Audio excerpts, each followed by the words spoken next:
Have you ever been in a situation where you were really frustrated with pumping? Whether you pumped occasionally, or you pumped for work, or you pumped so that your partner could feed your baby, or you were an exclusive pumper. I think many of us have had this feeling of, why isn't this better? Why isn't this easier? It takes finding the right experts. It takes understanding the physiology of milk supply. It takes a lot of money.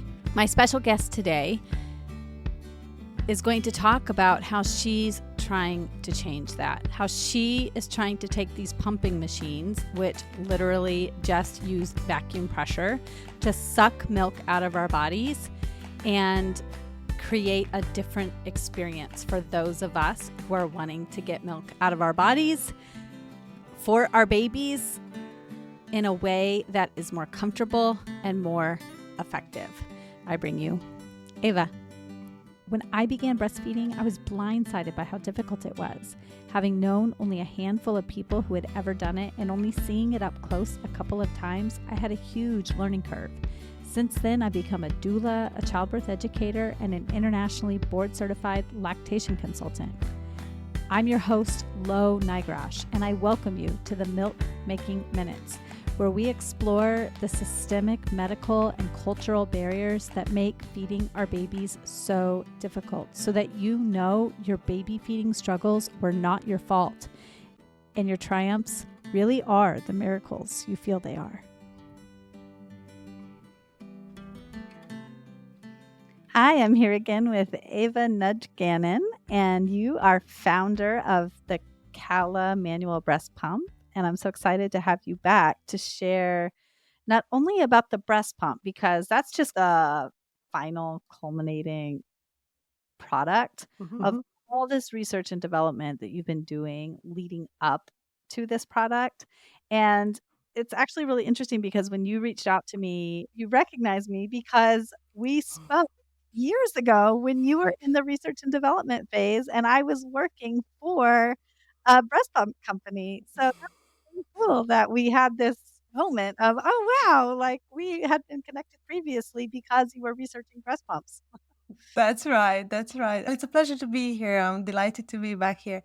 Yeah, that was great. I remembered those times. That was like 3 years ago, or maybe even more, when we first talked about this, and we were still in the midst of getting interviews, speaking with everyone who is in this field and have knowledge about breast pumps and the industry. And I remember we were speaking about what is currently issues that you would see from the experience of other mothers about breast pumps, and how the insurance, I think we were talking about how the insurance is also kind of plays a part in the US, Mhm. especially in the breast pump industry. So yeah, it was great to reconnect now Yeah, that we have a final yeah, I product. know. It was a full circle moment for sure.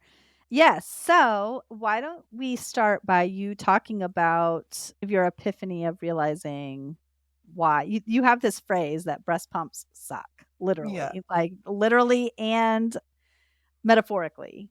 that's Um, correct. yeah. Why don't you start out by how you realized this and came to this conclusion? So the story started when I was breastfeeding my first child, and I was trying to use pumps because my husband wanted to feed the baby as well. So we were like, yeah, let's have some breast milk ready for him. And when I was pumping, I never really was able to express milk.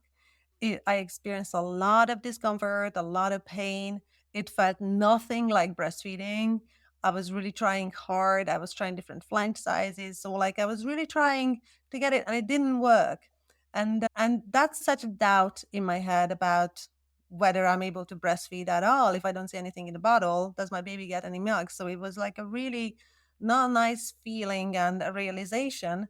And then somebody, one of the moms on the Facebook group that I was part of, who was like a breastfeeding support Facebook group, posted an ultrasound video of an infant breastfeeding. And that was the Mm. first time I ever even considered what's going on inside the baby's mouth. Up until that point, I only see the baby on my breast, and that's it. I never even thought of what's going on inside. And I remember looking at that video and thinking, that's not what my breast pump is doing. It's like, how can it be so different from what the breast pump is doing? And that thought just really planted the seed in me to start to look into this a little bit more. First of all, I started to feel, right, there must be a breast pump that actually does this, and I should try that because it looks like what the infant is doing. It's pleasant, it's working, it's all, it has all the right signs for me. But and the breast pumps just feel so alien, and so I feel like a dairy cow, not like a mom. And so I was looking for a pump that does that. And yeah, the first shock is that there isn't any, right? So no matter where you look, it just doesn't exist. And then as we were digging deeper and deeper, you realize that, yeah, the entire industry is based on this idea of sucking machines, whichever way they achieve vacuum, that's the only thing they do. They just apply vacuum on the breast, suck the milk out. By the law of physics, the fluid is going to come out, or to some extent, it's going to come out more or less, but it's still completely different to what nature has developed or evolved through evolution over millions of years. And we were at that point, obviously, this was more of a hobby and an interest to start with. And of course, the frustration was driving me forward to look deeper into it and read more about it. And eventually, it was my husband who suggested. He is in working in medical devices. So he has a great deal of knowledge about medical devices and the industry and how to innovate in this field. And he said, why don't we try and just do a small kind of proof of principle project around this, just a small one, just to see whether if it's physically possible at all to translate what the infant is doing in his mouth into some sort of a technology, so just very basic. And we got some governmental funding to do that. So we did that. And with that proof of concept, we approached the University of Galway here in Ireland to say, hey, this looks like a thing. And it really looks like that the industry is lacking big here. Would you be interested to look deeper into it? And they picked up the topic, which was very fortunate, and we are very grateful for that. And they gave us a 2-year research and development funding where we had access to a great deal of experts, a team of experts here, engineers, lactation consultants. Obviously, the university is linked to the Galway Hospital, so we were able to run interviews with the staff there, the NICU staff, nurses. So it was a great deal of knowledge coming together through these 2 years. And we started from scratch saying, what if we would like to do what the infant is doing? Let's go back to the basics. Don't even worry about what breast pumps do. Let's start from scratch. So we went through around 120 research papers to start with. And of course, it was a little bit of a shocking experience that there isn't much research about how breastfeeding actually works, right? Right. I'm nodding my head vigorously for anyone listening and not watching. Yeah. Yeah, yeah. So there's a great deal of research about how bottle feeding works, right? Which is like very different. But not so many about how breastfeeding works. And still, some of the information is still contradictory to this day because there's just not enough research went in there to figure it out properly. So we really had to dig deep and go far with it to try to understand how actually suckling works and what are the key elements of it. So that's what we did. And we also interviewed over 150 experts and moms, you being one of them. That was around that time when we met, about all these details of what exactly is wrong. What is the experience in general? Like you would see a lot of researches about what's wrong with pumps or what is mom's experiences about it. You know, that it's painful, discomfortable, uncomfortable, often painful. You would have efficiency issues or effectiveness issues as well.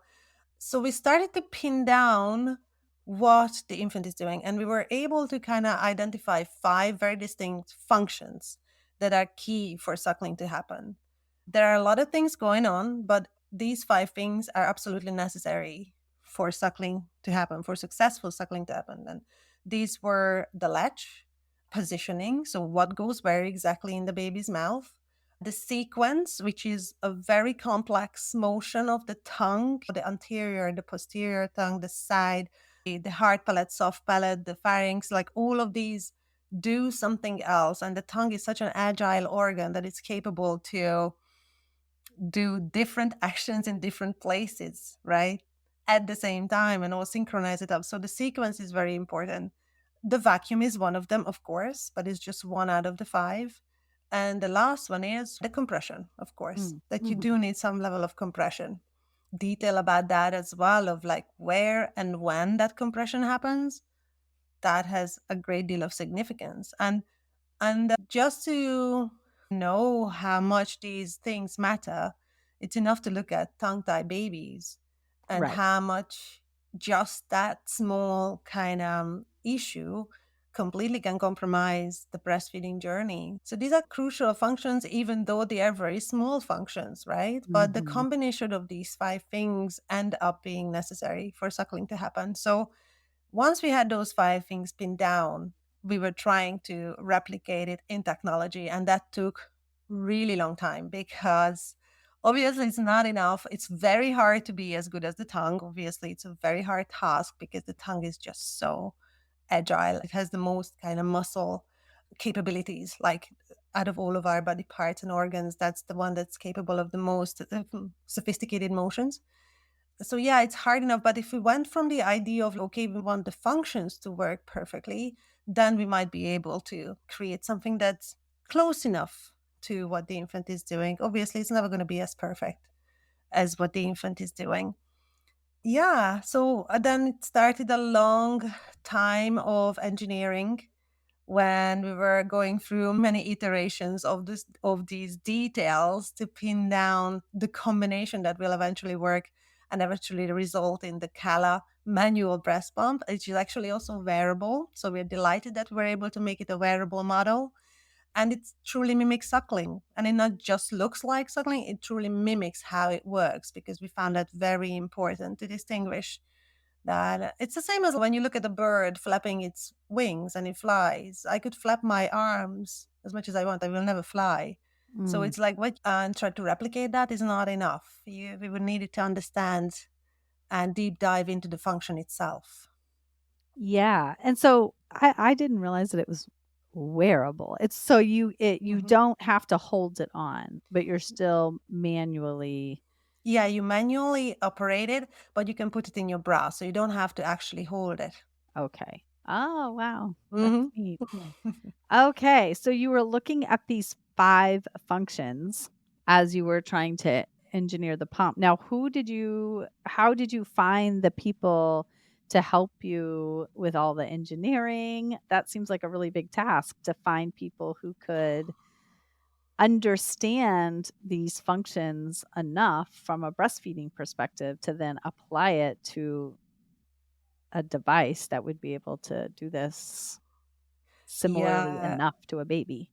yeah, it wasn't easy, but it was possible. Like there, I think there was a combination of two things that helped us. As the University of Galway is famous for, especially here in Ireland, but I think internationally as well, it's a medtech hub. So there's a lot of medical device development going on here. So it has a good process and routine of getting the right expertise in. There's a lot of people around who has done R&D projects, especially like innovation of new devices, a lot of understanding around that. So we were really able to utilize and rely on the expert of the staff and the teams here within the university and around the university. And the other was coming from our previous connections with lactation consultants. We have a very good connection with the NICU in the Limerick Hospital, where we got a great deal of help from the biology side of things to pin down those exact functions, the anatomy, the physiology that's going on. So we had that knowledge coming in, and then we had a great team of engineers who already are familiar of translating medical and anatomical functions into devices. So I think that knowledge was really necessary to pin this down because there's, as we said, there's so much going on in the infant's mouth, as small as it is, there is just so much going on there with breastfeeding. Mm-hmm. And it's such a delicate dance that kind of developed over the millions of years that you really need an expert eye to understand how to translate that. I have a really busy week coming up, and I thought, what better way to reduce my stress than to go onto feastandfettle.com and order meals for that week so I can just take one thing off of my plate by putting delicious meals onto my plate. See what I did there? So I went on to their website. It's really easy to use. I looked at all of the menu options for the week, and some of the things I'm excited about are some grilled steak tips with a delicious Thai peanut sauce and some green beans with a soy sesame sauce that's on the side. But there's so many other things. And that is one of the ways that I am choosing to provide self care for myself so that I can reduce my stress load.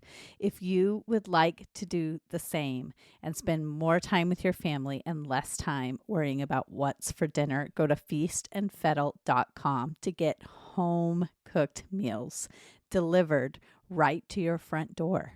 And you can get $30 off your first week's delivery by using my code MILK, MILK,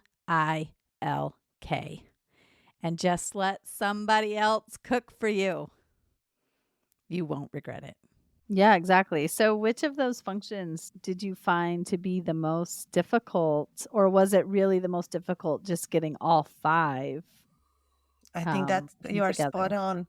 The Yeah, combination of those five, because it's easy to achieve one, but to make sure that one kind of feeds into the other four and it doesn't compromise the other four, that was extremely difficult. We're talking about going through hundreds of different iterations of one tiny part of the silicon of the pump, just a small section, to see how that reacts. No, that's not the correct reaction. I'm putting it under pressure of the other four actions to see if it kind of lines up or it doesn't. So it's a lot of iteration, a lot of trial and error, I must say.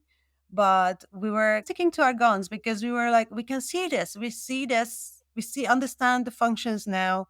We understand the materials now as well. So we will be able to figure out how to combine it. And eventually we were able to combine it. So we were absolutely delighted when the first sort of successful, we have a breast model, of course, that we were using to test out the prototypes as well. So yeah, that's how it came about. A lot of iterations, a lot of trial and error. yeah. And so, have has there been anyone who has been using Well, the pump yet? there's a limited of amount that we can use. So being a university project, it has its limitations of how much you're able to test things. So we were able to test to some extent, and the feedbacks are super positive. Like every mom who had a chance to test it at the minimal level that is allowed, they absolutely loved it. And what was important for us is that they reported like absolute similarity to how breastfeeding feels. And for me, that's crucial because that's what really defines. I mean, there is such an important, I don't know how much breastfeeding moms are aware of this, but all the biochemical response that is being triggered through the process of breastfeeding. And if you don't use breastfeeding, but use breast pumps and you experience pain and discomfort, there's a completely different biochemical response being triggered, like you trigger adrenaline instead of prolactin and oxytocin. So you're Mm. already compromising your breastfeeding journey just by using pumps. But obviously, these are areas that need a lot of research, and there isn't many out there. They're out there. Exactly. Yeah, yeah. So, what else do you think people need to know about the Calo breast pump? The most important thing they would need to know is that we have a Kickstarter campaign in August and September. It's a limited time, and we have a limited amount of breast pumps that are ready to go to moms. Well, by ready, there is, of course, a process to get them ready. But if they go into our Kickstarter, they're able to get their Kala wearable manual breast pump that mimics suckling. So we are very excited, and we're really hoping that a lot of mamas will show up and I think it really resonates with a lot of moms because we all have the same experience with breast pumps. So we need all the support we get to get this out as soon as we can to moms and to spread the word, share the Kickstarter with others. That would be great.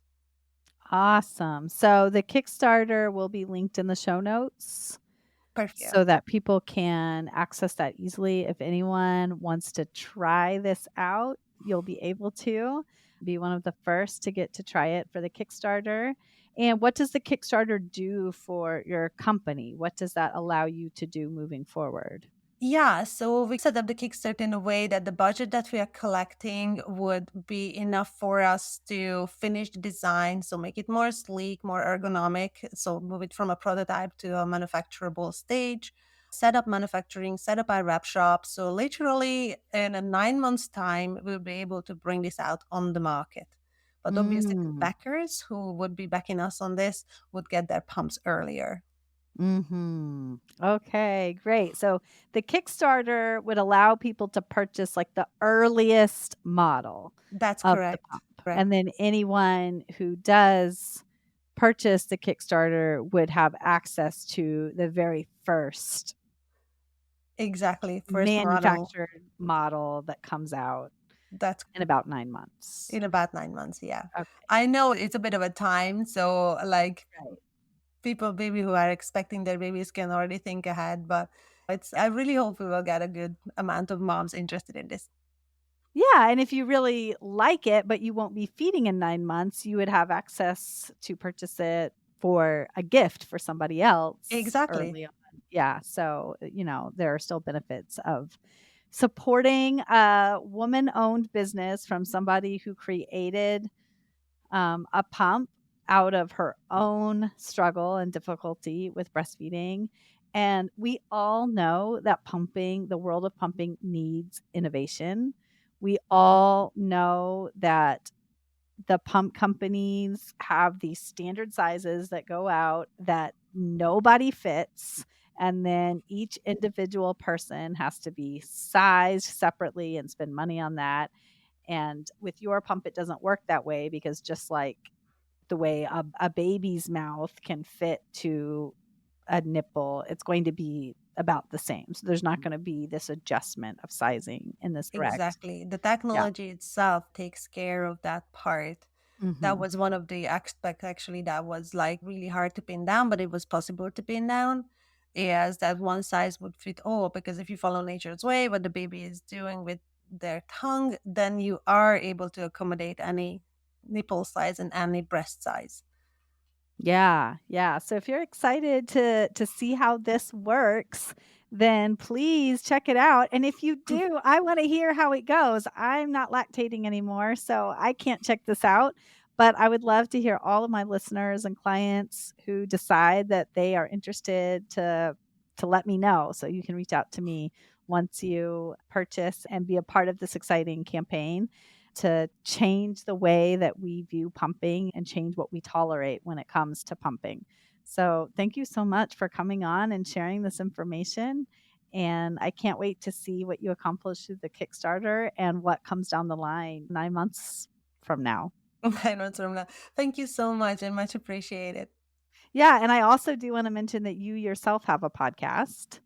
Yes, that's right. That's right. So that was something else that was coming out of this 2 year project of being frustrated with breast pumps. Another frustration was like to give more support to moms who breastfeed, because we often call like breastfeeding a choice, but it's so much a matter of what support you have actually access to. It's all dependent on that. So the podcast is about that. It's called Let Down Podcast, and yeah, how we let down moms in their journey and what we can do, how we as a society, not just individuals but the society, can support moms to reach that 6 months exclusive breastfeeding milestone. That's the main focus, and I speak with researchers, organizations that are all moving around in this field and see what we can do where we're at.